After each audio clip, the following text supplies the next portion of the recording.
Have you ever witnessed a moment when everything seemed to freeze in time? A moment where laughter shifted to complete silence and a forgotten truth slowly emerged from the shadows? It happened one quiet afternoon in a small, seemingly ordinary town. Nestled inside a busy, everyday bank, an old man walked through the doors, and with him, everything changed.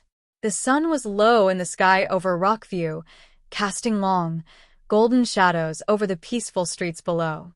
It seemed like just another calm, peaceful afternoon in the small town, where nothing unusual ever happened. Or at least, that's what everyone believed.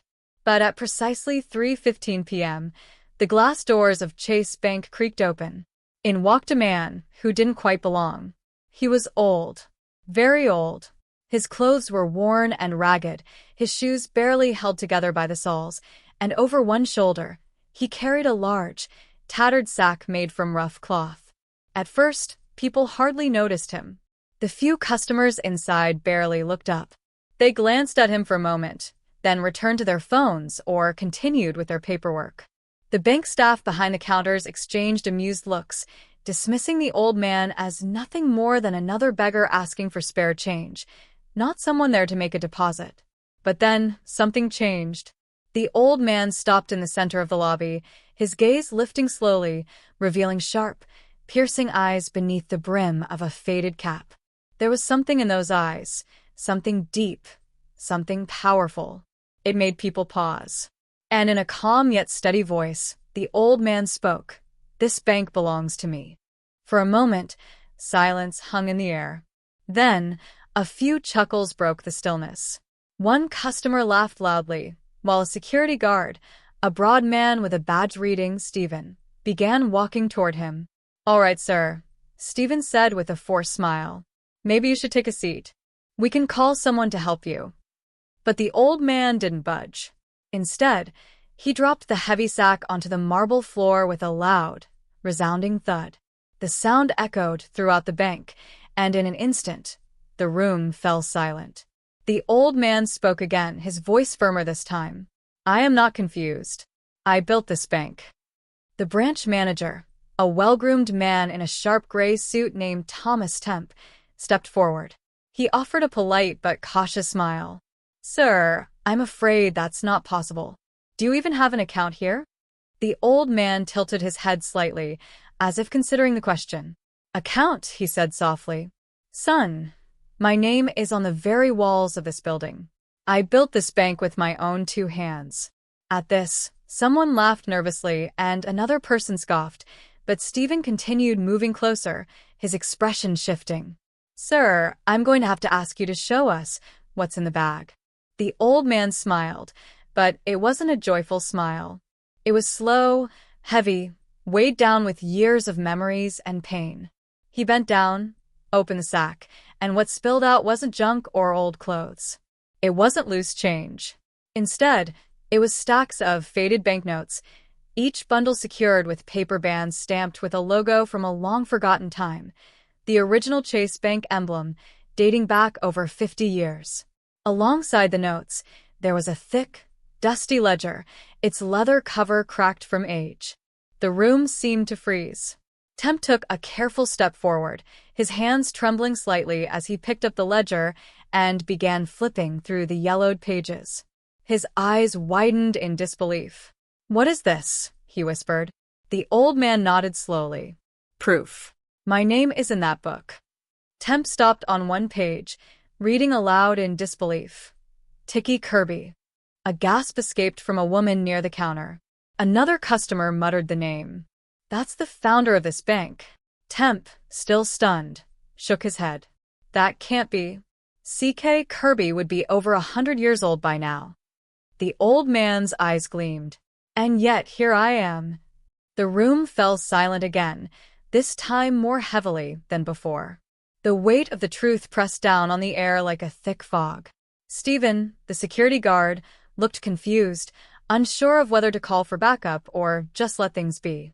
Temp, staring at the documents, flipped through them furiously, examining the signatures, many of which matched the ones framed on the walls of the bank. Temp looked up at the others. "If this is real, then everything we've believed about this bank is a lie. The old man's voice sharpened. They took it from me.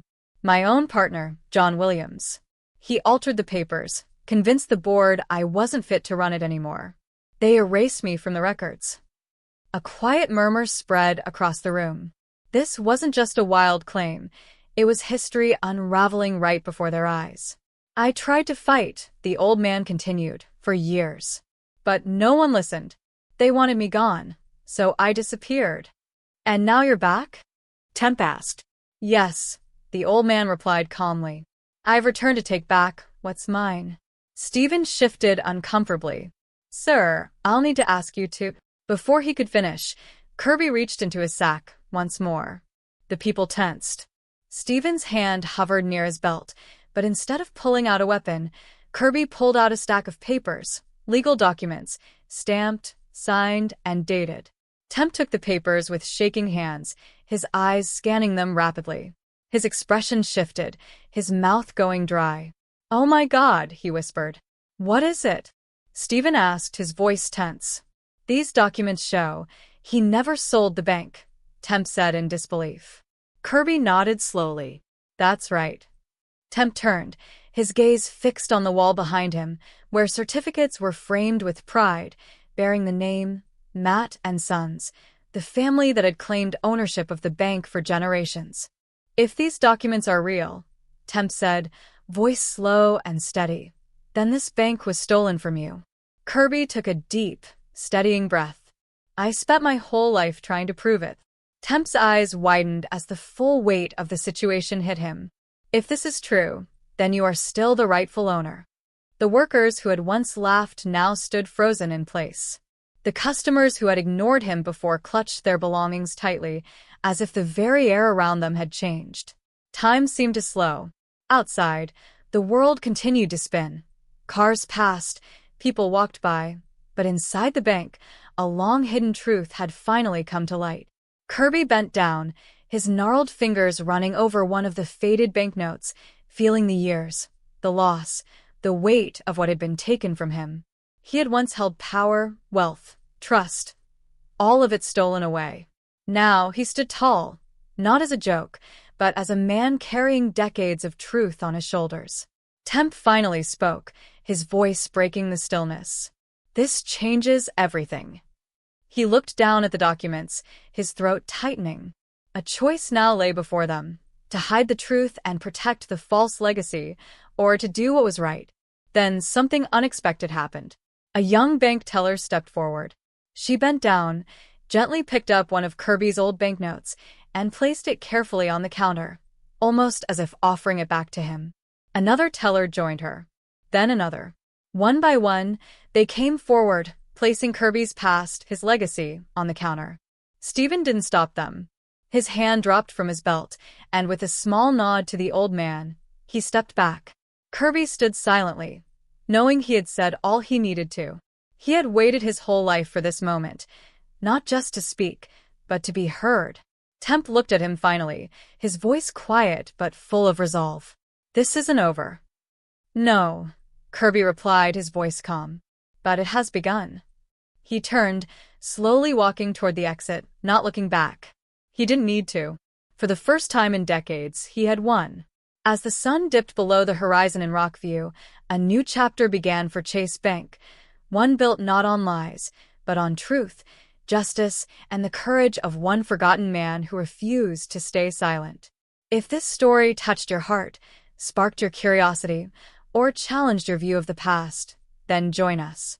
Be a part of this journey to uncover more hidden truths and forgotten legends.